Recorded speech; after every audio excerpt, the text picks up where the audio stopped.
The first thing you need to know is that the shed was not a secret. It didn't arrive under cover of darkness.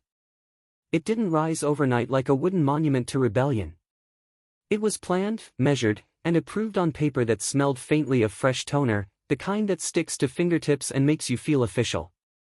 The second thing is that within 48 hours of it standing in my backyard, the woman 2 houses down decided it was a personal insult to her authority. She hovered at the curb with a folded packet in hand, the kind a board member clutches when they are ready to turn a quiet Saturday into a tribunal. The neighborhood hummed with an early morning lawnmower, a soft mechanical purr under cloud-sifted sunlight, and I saw the storm forming where the cul-de-sac looped like a noose. I knew the risk that comes with living under a committee that believes uniformity is a sacrament. But a shed, 8 by 12, gabled, matching trim, felt like a reasonable dream. It would swallow the bikes leaning like wilting flowers against the fence. It would guard the mower that kept our strip of grass neat enough to avoid the dreaded courtesy notes. It would become a small outpost of sanity, a place to set down tools, a place to breathe. That was the dream, until the packet in my neighbor's hands began to dictate my future like a verdict waiting to be read. I had anticipated some raised eyebrows. What I had not anticipated was a crusade. Within days, the board's most zealous member began her rounds. She wasn't content to check that the shingles matched. She wanted to prove a point, that an obscure bylaw buried like a splinter in the covenant could turn my practical solution into a spectacle of compliance. When she aimed her phone from the sidewalk, angling for a better shot of the roofline, it felt like the opening move in a long game I didn't ask to play. Would an obscure clause and $1,000 fine force me to tear it down, plank by plank, while the cul-de-sac watched from their driveways? I gave myself a rule before any of this started: keep records better than they do. It sounded paranoid then, like I was getting ready for a war I didn't want. But this place has taught me that paper is armor and time stamps are shields. If the committee demanded perfect alignment, I could measure to the millimeter. If they wanted harmonious colors, I could match the exact swatch. If they wanted a villain, I wouldn't play the part. I would become the narrator of this turmoil, steady and deliberate, even while the machinery of petty power began to grind. A deadline loomed now, a clock I hadn't set. The first letter warned that demolition might be mandatory if I didn't comply by an exact date, and I learned that you can feel the weight of a countdown even when you can't hear it tick. I didn't choose to be the main character in a Karen neighbor drama.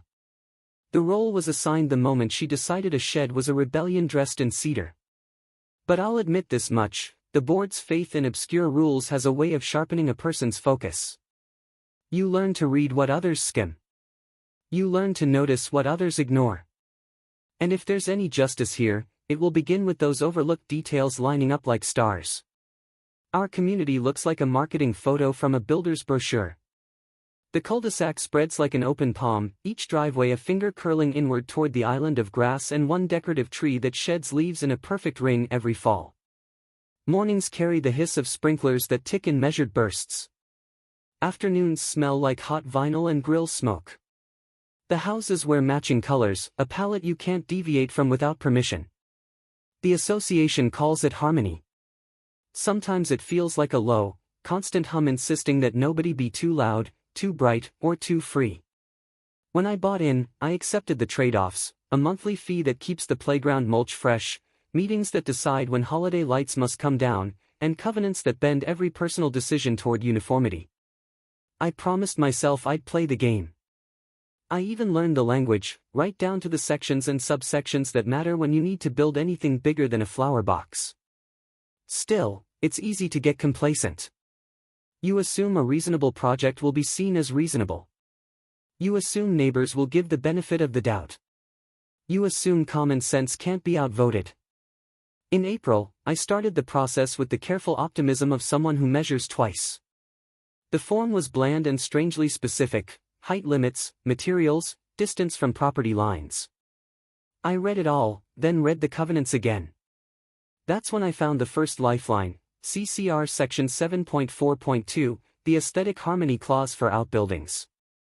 It sounded subjective, but it had requirements I could nail to the inch: matching roof pitch, complementary siding, and a paint code pulled from a limited palette. I drafted my plan. I even included a small elevation drawing with notes on trim width. For the committee, details are currency. I intended to overpay. Evidence prop, first of several, architectural request form S17. I printed 3 copies. One for the drop box at the clubhouse. One for my records with the time stamp from the front desk scanner.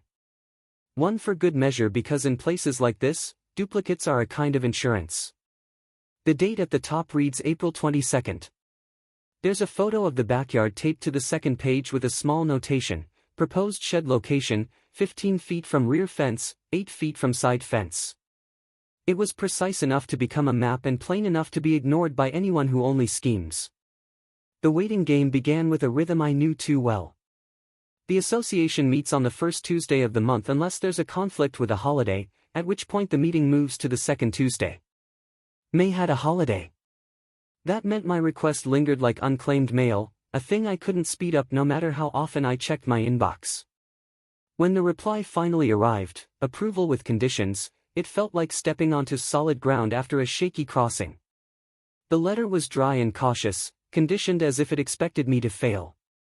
But it was a yes, and it held a crucial phrase: conditional approval under CCR Section 7.4.2 provided material and color match to primary dwelling remained substantially similar. Substantially similar is the kind of phrase that keeps both sides confident. It invites compliance and it leaves room for enforcement. Evidence prop, second, the email attachment stamped June 3, 7:42 a.m., subject line approval with conditions. It specifies maximum height 10 feet, roof pitch between 412 and 612, and siding to match existing lap style. It also requires completed work to be photographed and sent within 10 days of completion.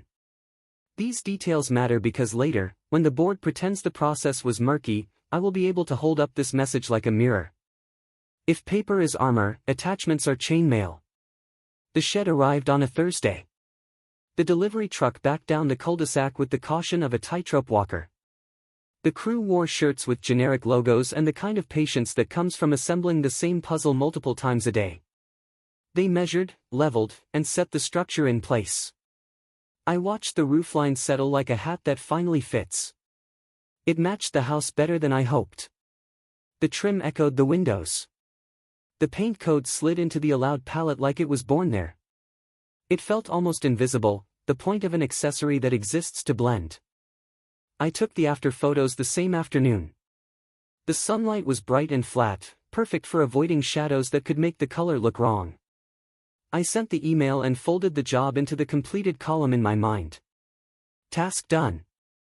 Space reclaimed. Sanity restored. By Saturday morning, the quiet changed.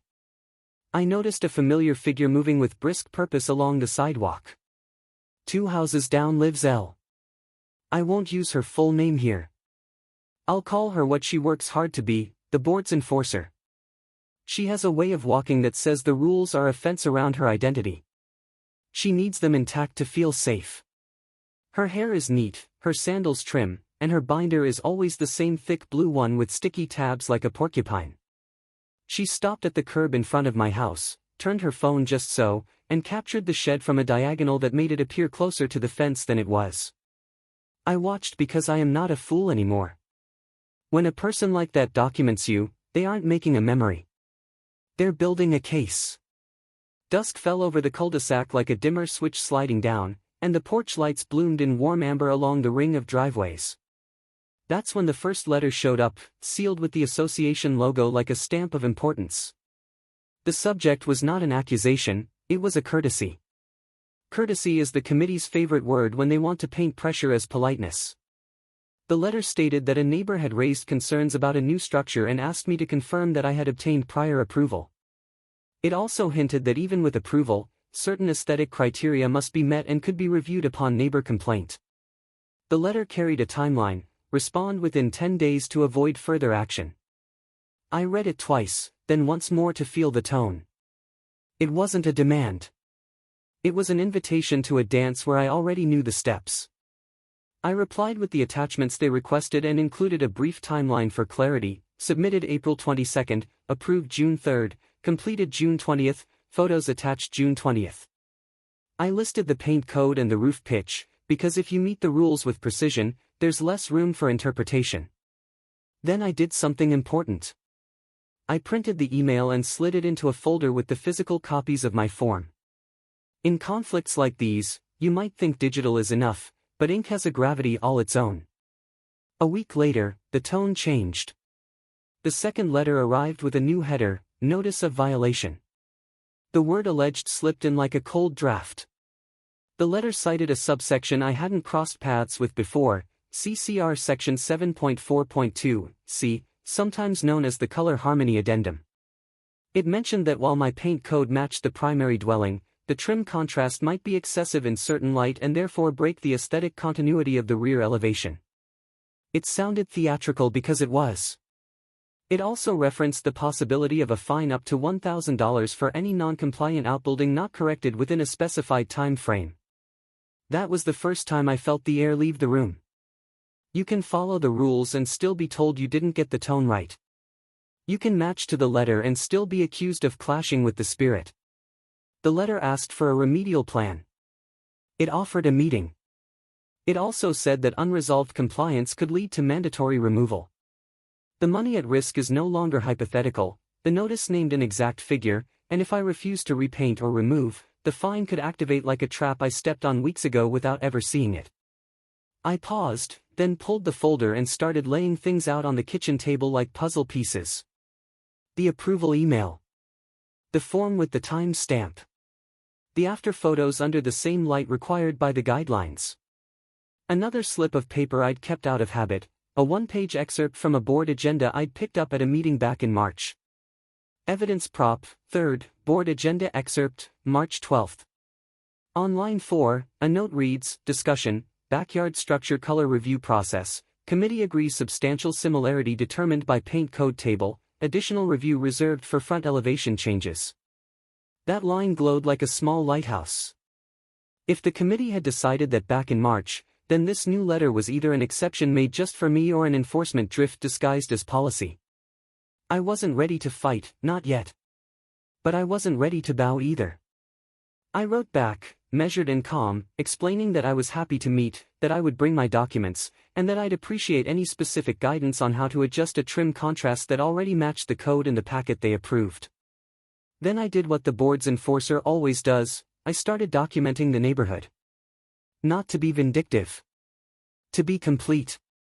I walked the loop at twilight with my phone angled downward, snapping permitted photographs from public space. Sheds exist in 3 backyards on our cul-de-sac alone. One is cedar with a roof pitched too shallow for any reading of the rules. One is painted a shade that doesn't exist in the paint table. One has a window that juts above the fence line. If the board wanted to pretend my shed was a singular affront, then the record should reflect the truth, either enforcement was about harmony, or it was about control. The difference would matter later. In the middle of this surveying, I noticed something familiar about the enforcer's property. She doesn't have a shed. She has a pergola, slim and decorative, with latticework like a delicate cage. It's lovely. It also sits closer to the side fence than the setbacks allow in the same section of our covenants. I didn't gloat. I took a single photo from the sidewalk at a respectful distance and moved on. I wasn't hunting for a gotcha. I was building a map of the real world, the one that never fits perfectly on paper but is the only one we actually live in. Even as I collected this quiet evidence, the atmosphere in the cul-de-sac shifted. Heads turned and then looked away. Garage doors paused a fraction longer before closing. The enforcer began standing just a little closer to the curb in front of my house, binder in hand, like a swallowtail flag in a light wind. I told myself not to mirror the energy. I fixed the latch on the shed. I swept the walkway. I waited for the meeting, trusting that when you arrange facts carefully, they can support their own weight. The night before the meeting, rain arrived in a thin curtain, the kind of weather that softens edges and makes porch light halos glow. I pulled up the covenants again and went hunting for the loophole that others would miss. Buried under the aesthetic harmony clause, I found language I'd skimmed before and dismissed. CCR Section 6.2, Accessory Structure Placement and Screening. Most people use it to argue over where to set a trash bin. But in the second paragraph, there's a sentence that reads, "Ancillary structures of matching materials, when screened by existing fencing and not visible from the front elevation, shall be deemed substantially integrated and not subject to discretionary color review outside specified code tables." That phrase "shall be deemed" felt like the spine of a defense. If the shed wasn't visible from the street and matched materials, the committee's discretionary review for color didn't apply. I measured my luck against that line and realized it wasn't luck at all. It was the kind of sentence they hope you never read closely enough to use. I took one more step. I clicked open the approvals folder and noticed that my email chain with the committee's secretary included a casual note I'd almost ignored when it arrived. She had asked for my paint code and confirmed the table number. She also added, "Thanks for matching the rear elevation, front-facing elements are where we get the most complaints." It wasn't a smoking gun, but it was an acknowledgement of the reality we live in: the front is theater, the back is function. The morning of the meeting, I printed CCR section 6.2 and highlighted the sentence like a runway lights up for landing.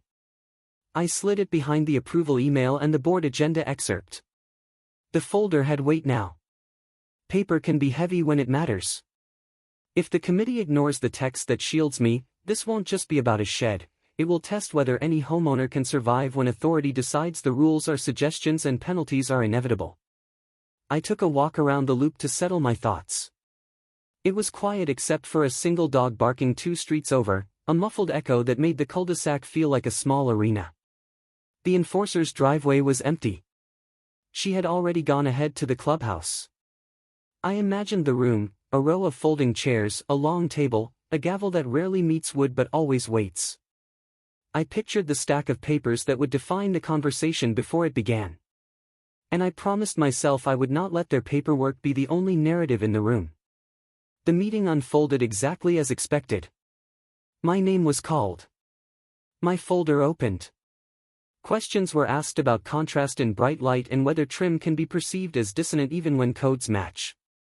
The enforcer was careful to defer to the chair, but her fingerprints were everywhere. She brought printouts of photos that made the shed look like a pale, loud object against the grass. She referred to the color harmony addendum as if it were a shield rather than a spear. I kept my voice steady. I laid out the timeline. I placed the highlighted sentence from CCR section 6.2 in the center like a declaration of independence from subjective whims. I made one simple request: apply the rule as written. I noticed a shift in the room when I pointed to the board agenda excerpt. Process matters to people who build their identity on process. If they had documented a decision in March that backyard structures follow the code table without discretionary review, then they needed a compelling reason to abandon it now. I offered them an out. I suggested a site visit to confirm the shed's invisibility from the street and the match of materials. I asked for clarity instead of victory. It's hard to punish someone who keeps asking for the rules to be followed. They agreed to the site visit. They did not lift the violation. The fine remained possible. The timeline remained real. I left the clubhouse into air that smelled faintly of wet asphalt and new paper. The enforcer lingered in the parking lot, binder at her side like a quiet threat. I didn't approach. I drove home and set the folder on the kitchen counter like a trophy and a burden. Then I wrote a checklist: confirm visibility from street, photograph matching materials, prepare note on CCR section 6.2, compile evidence of inconsistent enforcement without naming neighbors for complaint. I would not become the person who points at others to save myself. I would become the person who points at the text that binds all of us. The site visit took place on a calm morning when the sky was a flat sheet, light from nowhere and everywhere. 2 committee members came, not including the enforcer. They carried clipboards and the pleasant weariness of volunteers who have seen too many garden flags and mailbox debates. We stood in the front yard. They peered down the side yard line and frowned at the lack of line of sight. We walked to the sidewalk and then to the corner where visibility might emerge. It didn't. The fence did its job and the shed receded into background. We stepped into the backyard and they checked the siding with a tactile patience, the way people press a page as if trying to read the texture of a sentence with their fingers. They left with nods and a promise to discuss. It's fragile, that kind of promise. It hangs on the respect people choose to have for their own words when no one is watching. I took photographs of them measuring, not their faces, just the tape extended from fence to structure, because footage of process is a kind of truth, too. My folder grew again. By the time the decision returned, the weather had turned hot enough to make air quiver above asphalt. The letter was not what I expected. It did not exonerate. It did not condemn. It offered a conditional correction: repaint trim to a slightly lighter shade within the approved palette to reduce perceived contrast, and the violation would be considered cured. The fine would be waived upon completion. The threat of removal fell away like a shadow at noon. Under any other circumstances, I might have accepted. Buy a gallon. Paint the line. Move on. But something shifted during these weeks. It wasn't stubbornness for its own sake. It was a refusal to let subjective enforcement become the norm when objective text exists. The color harmony addendum cannot trump the protective language in Section 6.2 for screen structures. That's not my opinion, it's the order of the sections themselves. The board's own agenda excerpt supported that reading. Each document tethered the others, and I could feel the slack in their argument. Before I replied, I took one last walk around the cul-de-sac loop. It was evening. The heat had broken, and a small breeze ran fingers through the oaks. I paused near the island and looked back at the ring of houses. Every one of us has something we intend to protect: a quiet Saturday, a garden carved into a postage stamp yard, a bike leaning temporarily because a kid forgot. The rules can be scaffolding or cage, depending on how the hands on the levers use them. I went home and composed my response. I cited Section 6.2 with precision. I attached the March agenda excerpt. I included the approval email that confirmed the paint table as sufficient for rear elevations. I added the site visit photos that showed exactly what the street sees: nothing but fence.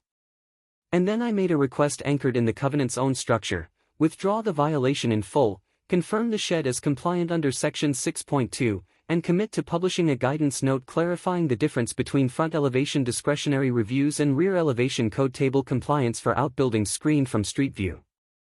I expected a stall. I expected a partial concession. What I did not expect was the enforcer to escalate outside the meeting rooms. She began to circulate a handwritten note among a few neighbors suggesting the shed was the first step toward visual decay, a slow slide from harmony to mishmash. I learned this not because someone brought me gossip but because one of the notes found its way to my mailbox by mistake. It wasn't malicious. It was persuasive in that particular way: if we don't act now, this place we love will unravel. I folded the note and slipped it into the folder. Not to use as ammunition, but to understand the story my neighbor was telling herself. People like her thrive on the feeling of being guardians. It grants purpose. It offers the comfort of being needed. But guardianship, when it forgets humility, becomes control. If the association refuses to stand by its own guide, the next step won't be another letter from me. It will be a public acknowledgement at the next meeting that enforcement is being steered by one person's tastes rather than the text we all signed. The waiting resumed, but it felt different now, more charged, like the air before a summer storm. I spent those days organizing the folder into sections with sticky tabs. Approvals. Covenants. Agenda excerpt. Quick guide. Site visit photos. Neighbor note. I turned my kitchen table into a war room without the shouting, just the quiet certainty that comes when the story is finally coherent. And in those slower moments, I began to notice something else around the cul-de-sac. Small inconsistencies started to glow at the edges of the enforcer's property like outlines on a map. The pergola's setback, a garden border edging too close to the sidewalk easement, a decorative light visible from a rear lot line after 10 p.m. when the rules say exterior fixtures must be shielded and off by then. None of it made me gleeful. It made me calm. If I was going to stand in the open and insist that we all live by written standards, then the board's enforcer would need to feel the same gravity she had invoked for me. I hadn't planned what that would mean yet. I didn't need to. The path was already pulling into view. If the board dismissed my request, the next act would begin with documentation as sharp as hers, but focused where she never expects it: her own yard, measured against the same rules she uses like a yardstick on mine. A gentle, relentless mirror. For now, the shed stands like a quiet animal in the corner of our yard, doing nothing more offensive than holding rakes and the mower. It does not sing. It does not clash. It does not lower property values. It exists, which in places like this can be its own provocation. And somewhere 2 houses down, a binder waits with fresh tabs, the spine creased from being opened too often. Power likes to be exercised. It resists being questioned. But rules have a way of protecting everyone when you refuse to let them be wielded like a personal taste masquerading as law. In case you're wondering about the tone of the rest of this, I promise it won't be loud. It will be meticulous. It will be the kind of HOA revenge story that builds not on shouting but on commas, dates, and page numbers. And when the real turning point arrives, it won't look like a sudden twist. It will feel inevitable, the way a marble set on a slope eventually begins to roll. Morning light poured across the island of grass like a clean sheet, and the cul-de-sac exhaled that soft weekend quiet where garage doors rise and the world smells like lumber and coffee. I started the day by sorting the folder again, the way some people line up spices before cooking. It wasn't nerves, it was routine. Approvals on the left. Covenant excerpts in the middle. Photos on the right. The guidance page for new buyers sat on top like a promise the association had already made to people who wanted predictability. Finishing the conflict rising phase meant settling one question before anything else: was this truly about aesthetics or about the feeling of control? I tested the answer with small experiments. I stood at the sidewalk and stared down the side yard line, confirming again that the shed hid behind fence slats and layered trees. I watched the light at noon and then in late afternoon, checking how the trim behaved under glare and shade.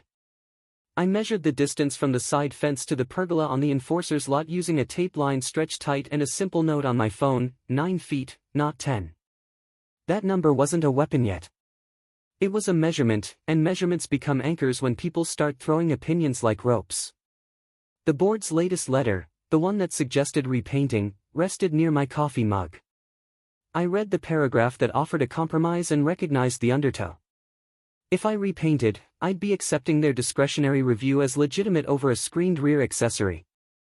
It would be convenient. It would also set a precedent that others could suffer under later. I reminded myself that this wasn't only about my shed. It was about a rulebook that either meant what it said or could be stretched around whoever annoyed the wrong person. Behind the logistics, an ordinary life kept moving. The mower needed fuel. The latch on the gate stuck and required a dab of graphite. The sky held that pale blue you get after rain scrubs the air clean. The cul-de-sac seemed to hold its breath a little when I walked the loop with a camera aimed at textures, setbacks, and distances, not at faces. I wasn't hunting for neighbors. I was sorting the difference between written standards and curated vibes, and every fence line and light fixture held a clue. I sent a last, calm message to the committee. I declined the repaint suggestion, citing Section 6.2 and the quick guide again, and asked for a formal review by the full board at the next meeting. If they intended to reinterpret the covenant, they could do it in the open and adopt a written clarification for everyone. Silence is the playground where selective enforcement thrives. I was pushing us all into the light. The next stretch unfolded like a stage set being assembled behind a curtain. The association posted the monthly agenda, and there it was in the middle of the page: discussion item on rear accessory structure color review process. It was neutral on paper. In practice, it meant I needed to prepare for escalation. The enforcer never lost momentum, she only changed tools. Evidence prop, 5th in the ledger, meeting notice email stamped July 14, 8:03 a.m., with an attachment listing discussion items. My case wasn't named, but anyone who lived on our loop could read the subtext. The attachment included a line about potential policy alignment with community standards. That phrase can mean consistency, or it can mean rounding off exceptions until everything looks like the inside of a model home catalog. In the days before the meeting, tiny social ripples spread. I saw a cluster of neighbors chatting on the island one evening, their hands moving in small arcs, glances flicking toward my backyard and back again. No hostility lingered in the air, just curiosity and a hint of unease at the idea that someone might be wrestling with the rules visible to everyone. The enforcer's handwritten note campaign had evolved into a polite nudge on the community bulletin board near the mail kiosk, a small card inviting residents to share thoughts on visual harmony and accessory structures at the next meeting. I took a picture of the card for my folder. Evidence prop, 6th, bulletin card photo, date visible in the corner from the kiosk's digital clock. Escalation rarely announces itself with fireworks. It arrives like extra paperwork and a calendar reminder. The board sent me a formal notice that my case would be on the agenda for a potential vote. It carried a stern paragraph about adherence to CCR Section 7.4.2(c) and referenced the earlier notice of violation. Then, at the bottom, a new detail appeared: failure to cure could result in a fine assessed at $100 per day up to $1,000, a maximum for this category. The limit was already known. Seeing the per day structure in writing felt like a metronome ticking just off stage. I responded by leaning further into what the covenants already allowed me to do. I requested a copy of the official paint code table used in the approval. Evidence prop, 7th, the table arrived as a one-page PDF, code set D3 for rear structures, shared without hesitation by the secretary.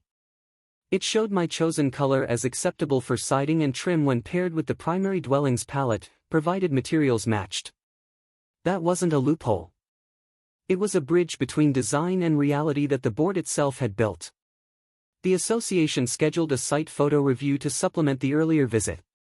That meant more photos, more angles, more chances for subjectivity to dress up as science. I prepared by printing the paint code table and the quick guide page onto a single sheet, front and back, like a pocket constitution for this small republic of fences. I wasn't there to argue taste. I was there to read the law. Around this point, the social pressure swelled just enough to feel like a riptide. Neighbors began to ask, through indirect channels and awkward pauses, whether my shed would kick off the kind of homeowners association drama that drags everyone into a meeting they don't want to attend.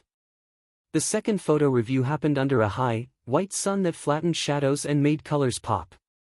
Two board members lined up the lens at a careful angle from the sidewalk, then took comparison shots against the house's rear trim.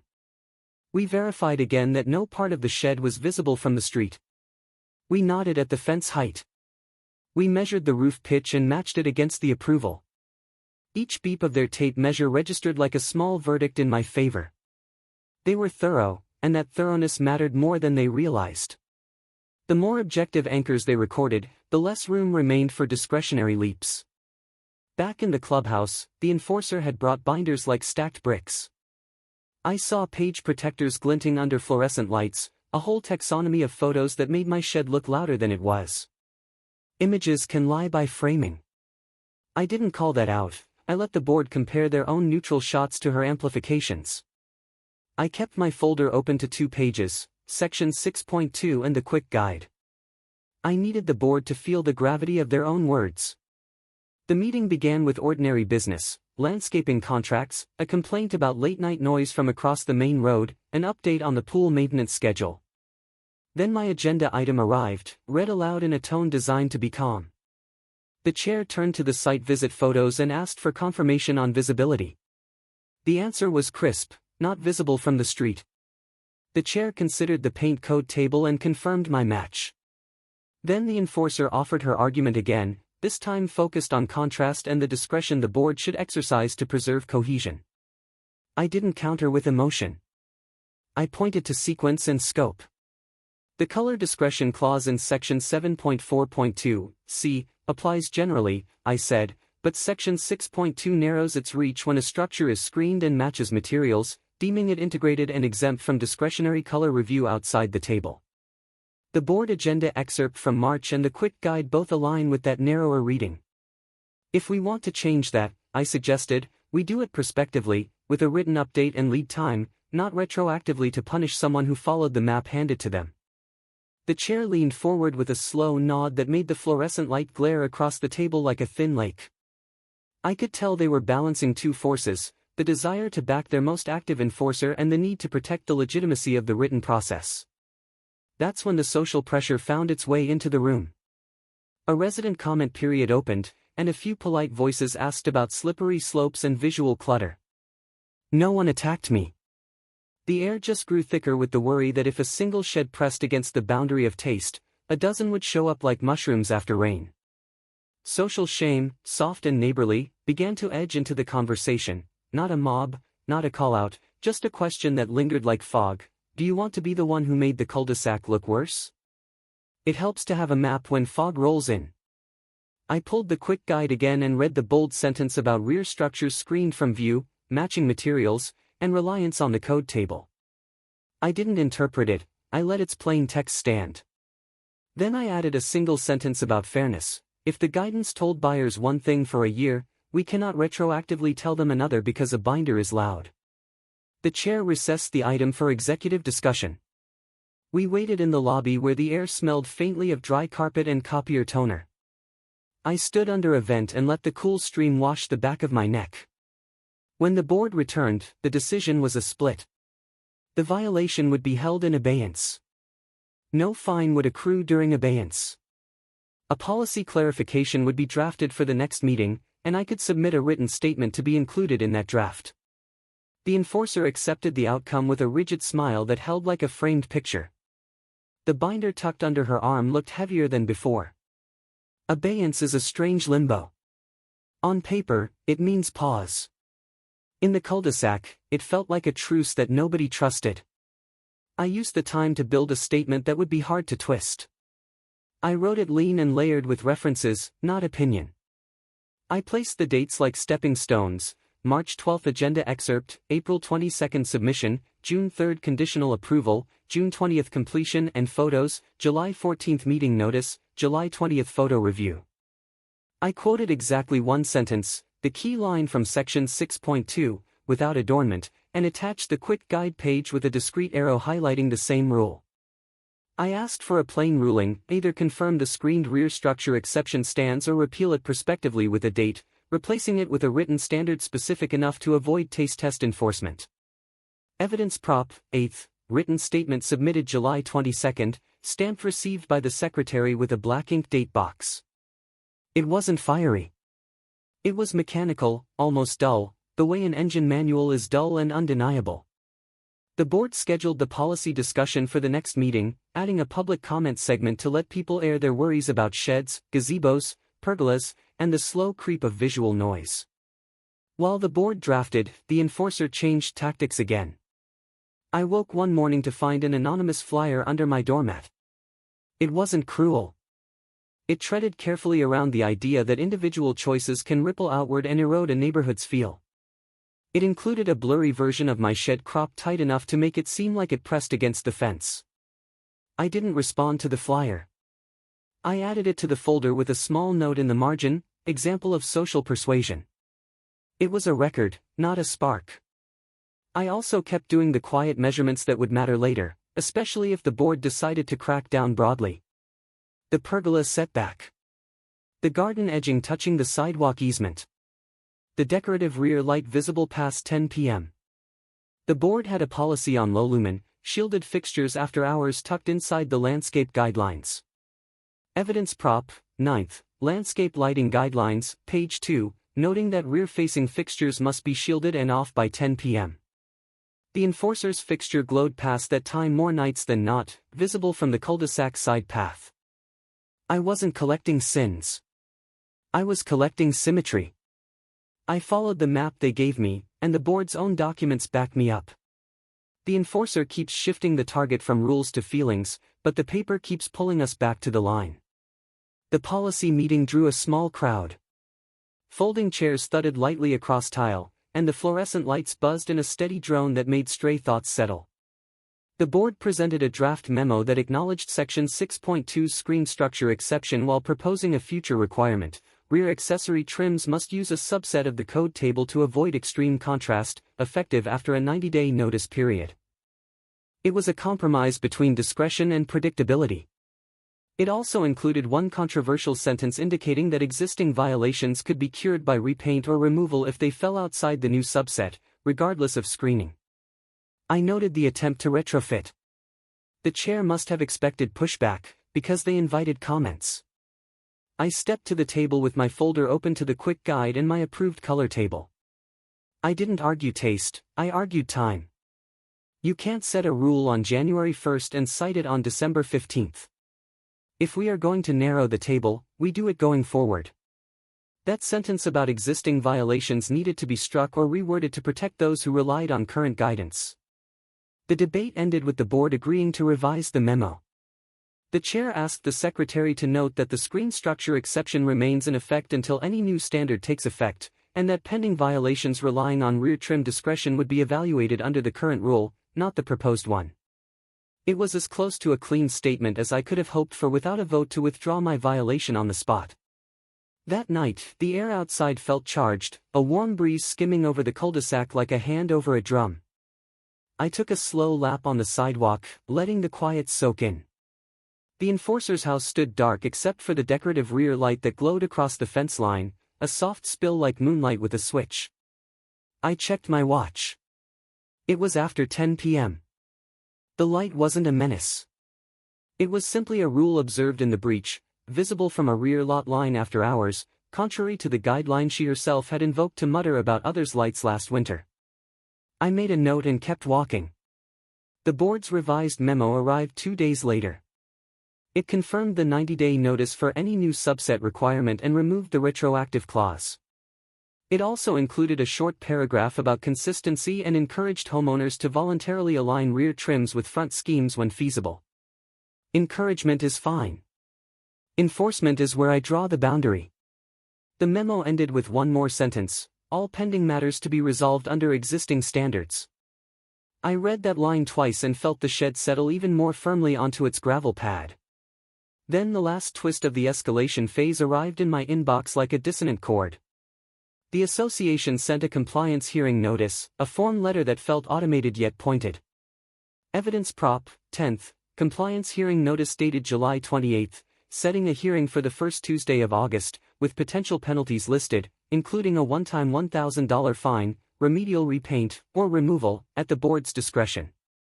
The letter referenced CCR Section 9.1, Penalties and Procedures, and declared that abeyance would end at the hearing. It was not a contradiction of the memo, it was a test of its application. I sat at the kitchen table and laid everything out. The quick guide. Section 6.2. The paint code table. The March agenda excerpt. The site visit photos with tape measure lines like silver threads. The revised memo. The hearing notice. If escalation is a ladder, I had climbed it one careful rung at a time. I was ready to stand at the top and show the view. The hearing opened with the familiar scrape of chair legs and a soft chorus of whispered greetings. The air from the vent above the chairs had drifted down cool and steady, and paper shuffled in careful stacks. The chair started by summarizing the case and the policy memo revision. The enforcer leaned forward with that same set jaw, and I could sense the choice she wanted them to make: uphold the violation, order the repaint, and send a message that taste can be enforced when strongly defended. I waited until the board finished framing the matter, then slid forward a single-page packet I'd prepared for each member. On top sat the paint code table and the quick guide rule. Behind it, 2 photos from the street showing no visibility, and one from the site visit of a tape measure at the setback. The last page was a short paragraph citing Section 6.2 shall be deemed language and the memo's perspective-only standard. I made one request, simple and surgical: confirm compliance under existing rules, withdraw the violation, and adopt future standards prospectively with 90 days notice. Then I paused, letting the hum of the vent fill the gap like a white noise machine smoothing jagged edges. It was not a dramatic speech. It didn't need to be. The chair glanced at the packet, then at the secretary, then at the enforcer. The room felt like a scale trying to balance. The enforcer's binder cracked open with a rustle, but the chair lifted a palm and looked back at the line in my packet that mattered most. I watched their eyes track the sentence that had carried me this far. They recessed for 10 minutes. I stepped into the hall where the air smelled faintly of lemon cleaner and paper dust, and the fluorescent light buzzed above the mural of a lake that had probably been calming residents for 20 years. I counted to 60, then again. When the board returned, the chair announced that the violation would be withdrawn under Section 6.2, no fine assessed, no remedial repaint required. The memo's new standard for rear trim subsets would take effect in 90 days for new projects. The enforcer held on to the quiet as if it were a rope. I did not gloat. I thanked the board for following the written path. The chair nodded, the secretary scribbled, and a thin relief spread through the room like steam fading from a kettle. Technically, this could be the end of escalation. Practically, a new beginning was already forming, because while the shed was now safe under the rule, the pattern of selective pressure in the cul-de-sac remained. The enforcer had built a narrative where personal taste wore a badge, and that doesn't evaporate when a single vote goes the other way.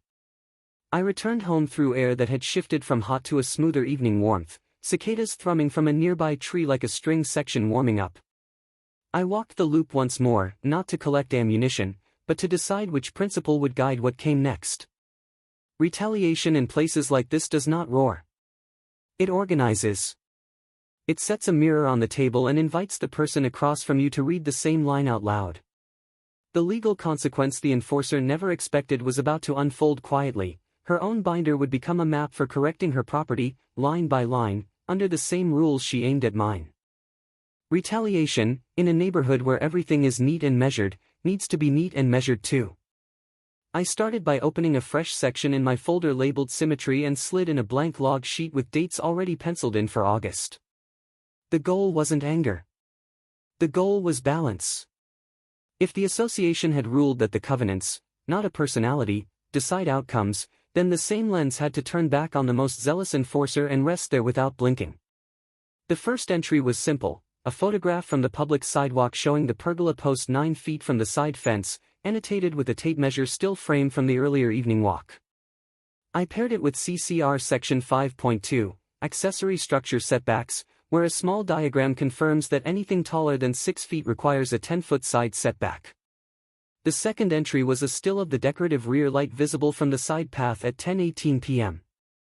I placed it behind the landscape lighting guidelines, page 2, where the sentence about shielded fixtures and the 10 p.m. cutoff sits in plain text. The third entry was a quiet close-up of the landscape edging peeking into the sidewalk easement by 2 inches, matched to the easement maintenance note in the community handbook. I filed each item using the association's own form, Request for Compliance Review, Form R9. I kept the tone clinical, a mirror to the letters I had been given. No opinions. No adjectives. Just date, time, measurement, and section citation. I submitted them together with a cover note requesting that enforcement be consistent and scheduled, the same way it had been scheduled for me. If we were all bound by the same rules, then the calendar belonged to everyone. The cul-de-sac felt different that week. It wasn't hostile. It was attentive. The island's tree cast late afternoon shadows like spokes on a wheel, and I felt those shadows turn as people began to notice that the binder energy had found a twin. I kept my steps small and my tone smaller. I returned the lawnmower to its place in the shed and closed the door, the hinge whispering a proper finish. The shed still blended into the fence line like a second thought. The binder 2 houses down didn't blend at all. A deadline appeared on the calendar, this time not mine. A standard compliance audit for the enforcer's property was scheduled for August 10th, and the letter set a 7-day response window that could trigger corrective orders if missed. The audit letter was not my victory lap. It was a routine notice generated by the same process that had tracked my project line by line. The difference is, this time, the notice landed where binders were usually born. I saw the enforcer shift, the way people do when the lens they use finally turns and holds them still. No names were shamed on the board. No whispers ran through the cul-de-sac except the wind moving across the grass head high and soft. But the association's trucks came on time, and 2 volunteers with clipboards walked the side path with a patience that could not be hurried. The results followed the same choreography I'd been through. A courtesy notice, then a formal notice of violation for the pergola setback and the after-hours light. The edging encroachment earned a polite fix-it reminder. There was no pile-on, no $1,000 thunderbolt. There were simply the same paragraphs she had watched the board send to me, now addressed to her with the same font and headers. I kept my distance. Retaliation is often spoiled by gloating, I had no appetite for that flavor. I watered the small bed of basil near the fence and listened to the sprinkler hiss, a thin whisper under a sky that held heat like a breath. The shed did what it always did, nothing, and the folder on my table did the quiet work of containing a story in order. Climax arrived not with a slam but with a motion and a vote. The board convened to adopt the revised memo formally, and the agenda held a small line item at the end, Compliance Committee Membership Review. The chair began by reaffirming the new standard: rear accessory structures screened from street view would continue to follow the code table, with a narrower subset for multiple unit pallets, effective in 90 days. Perspective only. Clear. Published. The decision sat on the record like a stone on a ledge, not precarious now, but settled. Then the room turned to the committee review. The chair summarized the outcomes of the recent audit, including the pergola setback and lighting issues. Again, the tone was calm. Again, the facts were simple.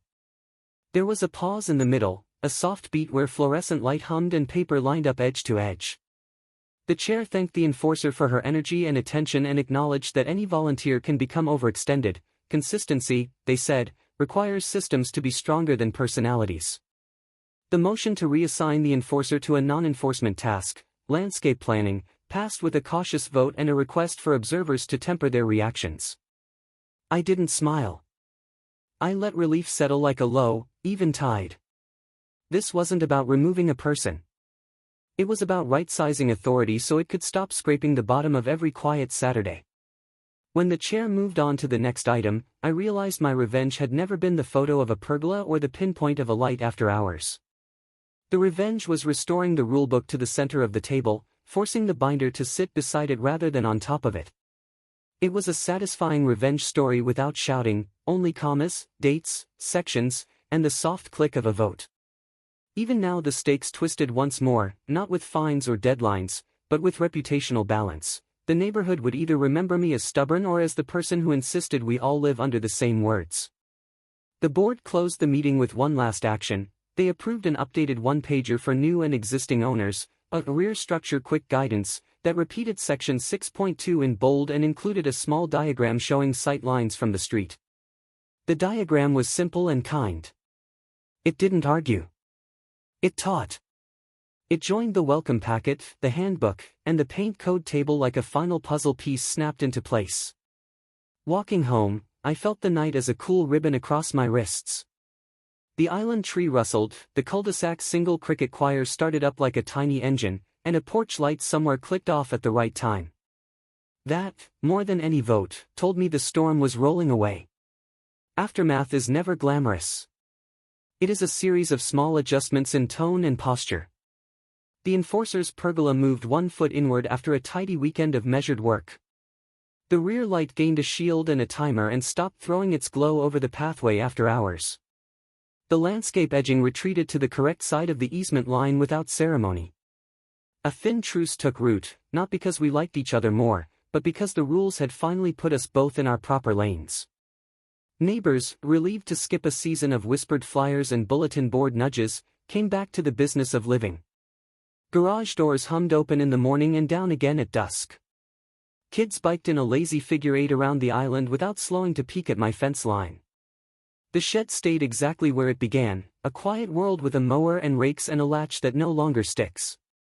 In the subtle economy of cul-de-sac mood, the exchange rate flipped. Enforcement by binder gave way to enforcement by paragraph. The board's guidance sat on the website and in the mail kiosk like a lighthouse, drawing our attention back to a straight line. There were costs, even in a win. I lost hours to printing, highlighting, photographing, and walking sight lines with strangers. I gained a file crate I never meant to own. I invested patience in hearing neighbors worry about cohesion when what they meant was comfort. But the value at the end was greater than the cost. We reclaimed a predictable system in a place that runs on predictability. And we proved that the loudest binder is not law.